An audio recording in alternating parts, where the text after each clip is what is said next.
വീഡിയോയിലേക്ക് സ്വാഗതം. Calicut university degree പ്രവേശനത്തിന്റെ ഭാഗമായുള്ള ഫസ്റ്റ് അലോട്ട്മെന്റ് വിവരങ്ങൾ പബ്ലിഷ് ചെയ്തു. അപ്പോൾ വിദ്യാർത്ഥികൾ ശ്രദ്ധിക്കേണ്ട കാര്യങ്ങളുമായി ബന്ധപ്പെട്ട് കോളേജ് ജോയിനിങ് നടത്തണോ, മാൻഡറ്ററി ഫീ എങ്ങനെയാണ്, അതെങ്ങനെയാണ് അടയ്ക്കേണ്ടത്, ഫസ്റ്റ് അലോട്ട്മെന്റിന് ശേഷം കോളേജിൽ ജോയിൻ ചെയ്യണോ എന്നിങ്ങനെയുമായി ബന്ധപ്പെട്ട് ഒരുപാട് സംശയങ്ങൾ വിദ്യാർത്ഥികൾ നമ്മളോട് ഉന്നയിച്ചിരുന്നു. അതിനെല്ലാം ഒരു മറുപടിയാണ് ഫസ്റ്റ് അലോട്ട്മെന്റ് വന്ന ശേഷം ഒരു വീഡിയോ ചെയ്യുമെന്ന് പറഞ്ഞിരുന്നു. ആ വീഡിയോ ആണിത്. വിശദമായ വാർത്തയിലേക്ക് തന്നെ പോകാം. ആദ്യമായി ഡിജിറ്റൽ കാണുന്ന വിദ്യാർത്ഥി സുഹൃത്തുക്കളുണ്ടെങ്കിൽ ദൃശ്യം പഠിക്കേണ്ട മറക്കണ്ട, സബ്സ്ക്രൈബ് ചെയ്ത് കൂടെ പ്രത്യേകം ശ്രദ്ധിക്കാം. സബ്സ്ക്രൈബ് ചെയ്ത് നോട്ടിഫിക്കേഷൻ ബെല്ലേക്ക് ഓൾ ഓപ്ഷൻ എനേബിൾ ചെയ്യുക. ചാനൽ വീഡിയോസ് നിങ്ങൾക്ക് ഉപകാരപ്രദമാണെങ്കിൽ തീർച്ചയായും ലൈക്കും കൂടി ചെയ്തു നിങ്ങളുടെ സുഹൃത്തുക്കളിലേക്ക് ഷെയർ കൊടുക്കാനും കൂടി പ്രത്യേകം ശ്രദ്ധിക്കാം. അതുപോലെ നമ്മുടെ ചാനൽ വാട്സ്ആപ്പ് ചാനൽ ജോയിൻ ചെയ്യാൻ ആഗ്രഹിക്കുന്നവർ വാട്സ്ആപ്പ് ചാനൽ ജോയിൻ ചെയ്യുക. അപ്പോൾ നമുക്ക് വളരെ പ്രധാനമറിയുന്ന വാർത്തയെടുക്കാം. കാലിക്കറ്റ് യൂണിവേഴ്സിറ്റി ഡിഗ്രി പ്രവേശനത്തിന്റെ ഭാഗമായുള്ള ഫസ്റ്റ് അലോട്ട്മെന്റ് പബ്ലിഷ് ചെയ്തു.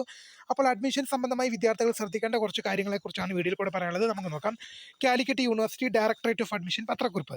2026-27 വർഷത്തേക്കുള്ള ബിരുദ പ്രവേശനത്തിന്റെ ഒന്നാമത്തെ അലോട്ട്മെന്റ് പ്രസിദ്ധീകരിച്ചു.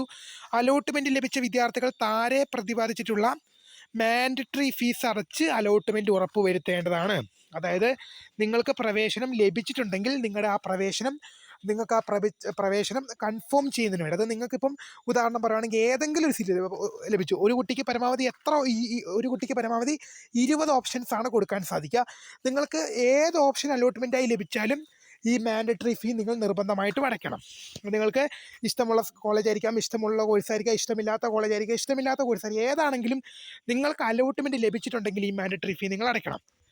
ഇതിൽ SC ST OBC OEC community eligible education concession OEC SC ST OEC OBC വിഭാഗങ്ങൾക്കൊക്കെ 155 രൂപയാണ് അടയ്ക്കേണ്ടത്.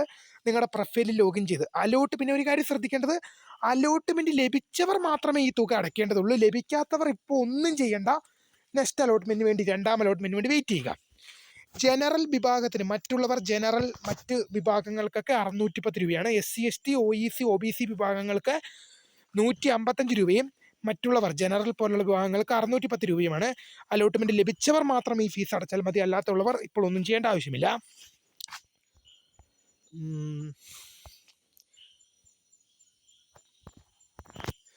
admission.uoc.ac.in വെബ്സൈറ്റിൽ admission.uoc.ac.in എന്ന വെബ്സൈറ്റിൽ സ്റ്റുഡൻറ് ലോഗിൻ വഴി അലോട്ട്മെൻറ്റ് പരിശോധിക്കുകയും അലോട്ട്മെൻറ്റ് ലഭിച്ചവർ മാൻഡറ്ററി ഫീ അടയ്ക്കുകയും ചെയ്യേണ്ടതാണ്. ഞാൻ പറഞ്ഞ അതേ കാര്യം. admission.uoc.ac.in എന്ന വെബ്സൈറ്റിൽ സ്റ്റുഡൻറ് ലോഗിൻ ക്ലിക്ക് ചെയ്ത് നിങ്ങളുടെ ക്യാപ് ഐ ഡിയും സെക്യൂരിറ്റി കീ നൽകി ലോഗിൻ ചെയ്ത് അലോട്ട്മെൻറ്റ് ലഭിച്ചിട്ടുണ്ടെങ്കിൽ നിങ്ങൾ മാൻഡറ്ററി ഫീ അടയ്ക്കേണ്ടതാണ്. മാൻഡറ്ററി ഫീ പേയ്മെൻറ്റ് നടത്തിയ ശേഷം സ്റ്റുഡൻറ് ലോഗിനിൽ മാൻഡറ്ററി ഫീ റെസീറ്റ് ഉണ്ടെന്ന് ഉറപ്പാക്കേണ്ടതാണ്. നിങ്ങൾ മാൻഡറ്ററി ഫീ അടച്ചു കഴിഞ്ഞാൽ അതിൻ്റെ റെസീറ്റ് എടുത്തു വെക്കണം. റെസീറ്റ് നിങ്ങളുടെ പ്രൊഫൈലിൽ സ്റ്റുഡൻറ് ലോഗിനകത്ത് റെസീറ്റ് വരുന്നുണ്ട് എന്ന് ഉറപ്പ് വരുത്താനാണ്. നിങ്ങൾ ഫീസ് അടച്ചിട്ടും നിങ്ങളുടെ റെസീറ്റ് സ്റ്റുഡൻറ് ലോഗിനിൽ വന്നില്ലെങ്കിൽ ആ വിവരം ഉടൻ യൂണിവേഴ്സിറ്റി അറിയിച്ച് അതിനുള്ള പരിഹാരം കാണേണ്ടതാണ്. സ്റ്റുഡൻറ് ലോഗിനിൽ അതിൻ്റെ റെസീറ്റ് വരേണ്ടതാണെന്ന് അറിയിക്കുന്നു. അത് വിദ്യാർത്ഥികളുടെ ഉത്തരവാദിത്തമാണ്. റെസീറ്റ് സ്റ്റുഡൻറ് ലോഗിനിൽ ഉണ്ടെന്ന് വിദ്യാർത്ഥികളുടെ ഉത്തരവാദിത്തമാണ്. സ്റ്റുഡൻറ് ലോഗിൻ അതിൻ്റെ പ്രൊസീജിയേഴ്സാണ്: student login, challan receipt, mandatory fee receipt. Student login, student login, challan receipt, mandatory fee receipt എന്നതിൽ നിങ്ങളുടെ മാൻഡറ്ററി ഫീ റെസീറ്റ് വന്നെന്ന് ഉറപ്പുവരുത്തണം. അത് വിദ്യാർത്ഥികളുടെ ഉത്തരവാദിത്തമാണെന്നുള്ളത് ശ്രദ്ധയിൽപ്പെടുത്തുന്നു. ഇപ്രകാരം മാൻഡറ്ററി ഫീ റെസീറ്റ് ലഭ്യമായവരെ മാത്രമേ തുടർന്നുള്ള അലോട്ട്മെൻറ്റിലേക്ക് പരിഗണിക്കുകയുള്ളൂ. മാൻഡറ്ററി ഫീ അടയ്ക്കുന്നതിനുള്ള തീയതി ജൂൺ മാസം 26 വൈകിട്ട് 5 മണി വരെയാണ്. ഇപ്പം നിങ്ങൾ മാൻഡറ്ററി ഫീ അടച്ചിട്ട് അതിൻ്റെ റെസീറ്റ് പ്രൊഫൈലിൽ വന്നാൽ മാത്രമേ തുടർന്നുള്ള അലോട്ട്മെൻറ്റുകളിൽ നിങ്ങളെ പരിഗണിക്കുകയുള്ളൂ. മാൻഡറ്ററി ഫീസ് അടയ്ക്കുന്നതിന് നിങ്ങൾക്ക് ജൂൺ മാസം 26 വൈകിട്ട് 5 മണി വരെ സമയമുണ്ട്. പേയ്മെൻറ്റ് അഡ്മിഷന് പരാജയ സാധ്യത കൂടുതലുള്ളതിനാൽ UPA പേയ്മെൻറ്റുകൾക്ക് പകരം നെറ്റ് ബാങ്കിങ് സംവിധാനം പരമാവധി ഉപയോഗിക്കാം. അതായത് പേയ്മെൻറ്റ് അപ്ഡേഷന് പരാജയ സാധ്യത കൂടുതലുള്ളതിനാൽ നിങ്ങൾക്ക് UPI ഉപയോഗിച്ച് അടയ്ക്കാം. എങ്ങനെ വേണമെങ്കിലും അടയ്ക്കാം. യൂണിവേഴ്സിറ്റി പറഞ്ഞത് നെറ്റ് ബാങ്കിങ് സംവിധാനം ഉപയോഗിക്കുന്നതായിരിക്കും ഏറ്റവും അനുയോജ്യമെന്ന് പറഞ്ഞത്. അലോട്ട്മെൻറ്റ് ലഭിച്ച് നിർദ്ദിഷ്ട സമയത്തിനുള്ളിൽ മാൻഡറ്ററി ഫീസ് അടയ്ക്കാത്തവർക്ക് നിലവിൽ ലഭിച്ച അലോട്ട്മെൻറ്റ് നഷ്ടമാകുന്നതും തുടർന്നുള്ള അലോട്ട്മെൻറ്റ് പ്രക്രിയയിൽ നിന്നും പുറത്താകുന്നതുമാണ്. ഞാൻ ആദ്യം പറഞ്ഞു തന്നെ അറിയാം, നിങ്ങൾക്ക് അലോട്ട്മെൻറ്റ് ലഭിച്ചിട്ടുണ്ടെങ്കിൽ നിർബന്ധമായും മാൻഡറ്ററി ഫീസ് അടയ്ക്കണം. അല്ലാത്ത പക്ഷം നിങ്ങൾക്ക് ലഭിച്ച, ഇപ്പം ഞാൻ പറഞ്ഞു നിങ്ങൾക്ക് ഇഷ്ടമുള്ള കോളേജ്, ഇഷ്ടമുള്ള കോഴ്സ്, ഇഷ്ടമില്ലാത്ത കോളേജ്, ഇഷ്ടമില്ലാത്ത കോഴ്സാണ് കിട്ടിയതെങ്കിലും മാൻഡറ്ററി ഫീ നിങ്ങൾ അടയ്ക്കണം. അല്ലാത്ത പക്ഷം നിങ്ങൾക്ക് ലഭിച്ച അലോട്ട്മെൻറ്റ് നഷ്ടമാകും എന്ന് മാത്രമല്ല, തുടർന്നുള്ള അലോട്ട്മെൻറ്റുകളിൽ നിങ്ങളെ പരിഗണിക്കുന്നതുമല്ല, അലോട്ട്മെൻറ്റ് പ്രക്രിയയിൽ നിന്നും നിങ്ങളെ പുറത്താക്കുകയും ചെയ്യും. ലഭിച്ച ഓപ്ഷനിൽ തൃപ്തരായ വിദ്യാർത്ഥികൾ ഹയർ ഓപ്ഷനുകൾ പരിഗണിക്കേണ്ട എങ്കിൽ 22/6/2026 മുതൽ 24/6/2026 വൈകിട്ട് 4 മണി വരെ സ്റ്റുഡൻറ്റ് ലോഗിനിൽ അനുവദിച്ചിട്ടുള്ള എഡിറ്റിംഗ് സൗകര്യം ഉപയോഗിച്ച് ഹയർ ഓപ്ഷൻ റദ്ദ് ചെയ്യേണ്ടതാണ്.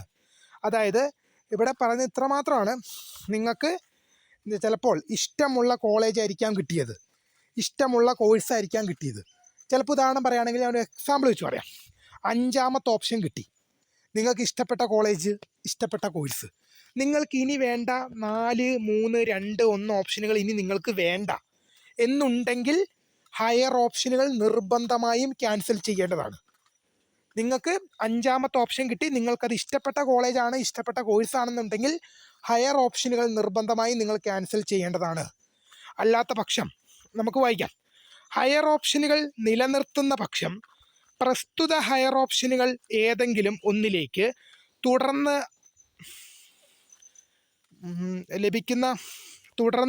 അലോട്ട്മെൻറ്റ് ലഭിച്ചാൽ അത് നിർബന്ധമായും സ്വീകരിക്കേണ്ടതാണ്. ഇതോടെ മുമ്പ് ലഭിച്ച അലോട്ട്മെൻറ്റ് നഷ്ടപ്പെടുന്നതും അത് യാതൊരു കാരണം വെച്ചാലും പുനഃസ്ഥാപിച്ച് നൽകുന്നതല്ല. അതായത് നിങ്ങൾക്കിപ്പോൾ 5ാമത്തെ ഓപ്ഷൻ ഇഷ്ടപ്പെട്ട കോളേജും ഇഷ്ടപ്പെട്ട കോഴ്സുമാണ് നിങ്ങൾക്ക് കിട്ടിയതെങ്കിൽ 4, 3, 2, 1 ഓപ്ഷനുകൾ നിർബന്ധമായും ക്യാൻസൽ ചെയ്യണം. ഇല്ലാത്ത പക്ഷം നിങ്ങൾക്ക് 5ാമത്തെ കോളേജ് ഇഷ്ടമായിരുന്നു, 5ാമത്തെ കോഴ്സ് ഇഷ്ടമായിരുന്നു, അങ്ങനെയെങ്കിൽ നിങ്ങൾക്ക് 2ാം അലോട്ട്മെൻറ്റിൽ 4, 3, 2, 1 ഏതെങ്കിലും കോളേജോ ഏതെങ്കിലും കോഴ്സോ നിങ്ങൾക്ക് കിട്ടിക്കഴിഞ്ഞാൽ നിങ്ങൾ നിർബന്ധമായും ഏത് ഓപ്ഷനാണോ പുതിയതായി കിട്ടിയത് അതിലേക്ക് മാറേണ്ടി വരും. നിങ്ങൾക്ക് ഇപ്പം നിങ്ങൾക്ക് പറയുകയാണ് ഞാൻ ഹയർ ഓപ്ഷൻ ക്യാൻസൽ ചെയ്യാൻ മറന്നുപോയി, എനിക്ക് 5ാമത്തെ കോളേജായിരുന്നു ഇഷ്ടം, എനിക്ക് 2ാം അലോട്ട്മെൻറ്റിൽ എന്ത് ചെയ്തു 4ാമത്തെയോ 3ാമത്തെയോ 2ാമത്തെയോ 1ാമത്തെയോ കിട്ടി, എനിക്ക് ആദ്യത്തെ തന്നെ മതി എന്ന് പറഞ്ഞു കഴിഞ്ഞാൽ ഒരു കാരണം വെച്ചാലും പുനഃസ്ഥാപിക്കപ്പെടുന്നില്ല. നിങ്ങൾക്ക് 2ാം അലോട്ട്മെൻറ്റിൽ ഹയർ ഓപ്ഷൻ ലഭിച്ചാൽ നിർബന്ധമായും നിങ്ങൾ അതങ്ങോട്ട് മാറേണ്ടി വരും. ആദ്യം ലഭിച്ച 5ാമത്തെ ഓപ്ഷൻ നിങ്ങൾക്ക് ലഭിക്കില്ല. ഹയർ ഓപ്ഷനുകൾ ഭാഗികമായോ പൂർണ്ണമായോ റദ്ദ് ചെയ്യാവുന്നതാണ്. കോളേജ് കോഴ്സ് പുനഃക്രമീകരിക്കുന്നതിനോ പുതിയ കോളേജ് കോഴ്സുകൾ കൂട്ടിച്ചേർക്കുന്നതിനോ ഈ അവസരത്തിൽ സാധിക്കില്ല. നിങ്ങൾക്ക് ഹയർ ഓപ്ഷനുകൾ ഭാഗികമായിട്ടോ പൂർണ്ണമായിട്ടോ റദ്ദ് ചെയ്യാവുന്നതാണ്. പല വിദ്യാർത്ഥികളും ചോദിച്ച പോലെ തന്നെ ചോദിക്കുന്നത് വെച്ചാണ് കോളേജ് കോഴ്സ് പുനഃക്രമീകരിക്കുന്നതിനോ, നിങ്ങൾക്ക് ഇഷ്ടമില്ലാത്ത കോളേജുകൾ എടുത്തു കളയുന്നതിനോ ഇഷ്ടമില്ലാത്ത കോഴ്സ് എടുത്തു കളയുന്നതിനോ പുതിയ ഓപ്ഷനുകൾ ഇപ്പം നിങ്ങളുടെ അലോട്ട്മെൻറ്റിലേക്ക് പുതിയ ഓപ്ഷനുകൾ കൂട്ടിച്ചേർക്കണമെങ്കിൽ, പുതിയ കോളേജുകളോ പുതിയ കോഴ്സുകളോ കൂട്ടിച്ചേർക്കണമെങ്കിൽ ഈ അവസരത്തിൽ സാധിക്കുന്നതല്ല. ഹയർ ഓപ്ഷനുകൾ റദ്ദ് ചെയ്യുന്നവർ നിർബന്ധമായും പുതിയ അപേക്ഷയുടെ പ്രിൻ്റ് ഔട്ട് സൂക്ഷിക്കേണ്ടതാണ്. നിങ്ങൾ ഹയർ ഓപ്ഷൻ റദ്ദ് ചെയ്യുന്നുണ്ടെങ്കിൽ നിങ്ങൾ എന്ത് ചെയ്യേണ്ടി വരും? നിങ്ങൾ റദ്ദ് ചെയ്ത് കഴിഞ്ഞ് സേവ് ചെയ്ത് കഴിഞ്ഞാൽ, അവിടെ സബ്മിറ്റ് ചെയ്ത് കഴിഞ്ഞാൽ നിങ്ങൾക്ക് പുതിയ അപേക്ഷയുടെ പ്രിൻ്റ് ഔട്ട് കിട്ടും. പുതിയ അപേക്ഷയുടെ പ്രിൻ്റ് ഔട്ട് എടുത്ത് നിർബന്ധമായി സൂക്ഷിക്കേണ്ടതാണ്. 2ാം അലോട്ട്മെൻറ്റിന് ശേഷം മാത്രം വിദ്യാർത്ഥികൾ കോളേജിൽ പ്രവേശനം നേടേണ്ടതുള്ളൂ. പല വിദ്യാർത്ഥികളും ചോദിച്ചൊരു സംശയമാണ്, 1ാം അലോട്ട്മെൻറ്റ് കിട്ടിക്കഴിഞ്ഞാൽ കോളേജിൽ പ്രവേശനം നേടണോ? വേണ്ട. നിങ്ങൾക്ക് 2ാം അലോട്ട്മെൻറ്റിന് ശേഷം മാത്രമേ കോളേജിൽ പ്രവേശനം നേടേണ്ടതുള്ളൂ. ഒന്നാമത്തെ അലോട്ട്മെൻറ്റിൽ ലഭിച്ചവർ ഫീസ് അടച്ച് 2ാം അലോട്ട്മെൻറ്റിന് വേണ്ടി വെയിറ്റ് ചെയ്യുക. 2ാം അലോട്ട്മെൻറ്റിൽ പ്രവേശനം ലഭിച്ചു കഴിയുമ്പോഴാണ് നിങ്ങൾ എന്ത് ചെയ്യേണ്ടത്? 2ാം അലോട്ട്മെൻറ്റിന് ശേഷമാണ് നിങ്ങൾ കോളേജിൽ ജോയിൻ ചെയ്യേണ്ടത്. ഒന്നാമത്തെ അലോട്ട്മെൻറ്റ് ലഭിച്ചവർ ഫീസ് അടച്ച് അടുത്ത അലോട്ട്മെൻറ്റിന് വേണ്ടി വെയിറ്റ് ചെയ്യുക. അലോട്ട്മെൻറ്റ് ലഭിക്കാത്തവർ ഒന്നും ചെയ്യേണ്ട, 2ാം അലോട്ട്മെൻറ്റിന് വേണ്ടി വെയിറ്റ് ചെയ്താൽ മതി. എന്താണെങ്കിലും നിങ്ങൾക്ക് അലോട്ട്മെൻറ്റ് ലഭിച്ചിട്ടുണ്ടെങ്കിലും ലഭിച്ചിട്ടില്ലെങ്കിലും 2ാം അലോട്ട്മെൻറ്റിന് ശേഷമാണ് കോളേജിൽ ജോയിൻ ചെയ്യേണ്ടത്. ഇപ്പോൾ പ്രവേശനം ലഭിച്ചവർ കോളേജിലേക്ക് സർട്ടിഫിക്കറ്റുകളും അലോട്ട്മെൻറ്റ് സ്ലിപ്പുമായിട്ടൊന്നും പോകേണ്ട ആവശ്യമില്ല. 2ാം അലോട്ട്മെൻറ്റിന് ശേഷമാണ് നിങ്ങൾക്ക് ആ കോളേജ് ജോയിൻ ചെയ്യാൻ സാധിക്കുക. അപ്പോൾ ഇത്രയും പ്രധാനപ്പെട്ട അപ്ഡേറ്റ് ആണ്. വീഡിയോ ഇഷ്ടപ്പെട്ട ലൈക്ക് ചെയ്യുക, ഷെയർ ചെയ്യുക, സബ്സ്ക്രൈബ് ചെയ്യുക. അപ്പോൾ my name is Kariya, the founder of Kariya for tech, the career guidance. Thanks for watching. By.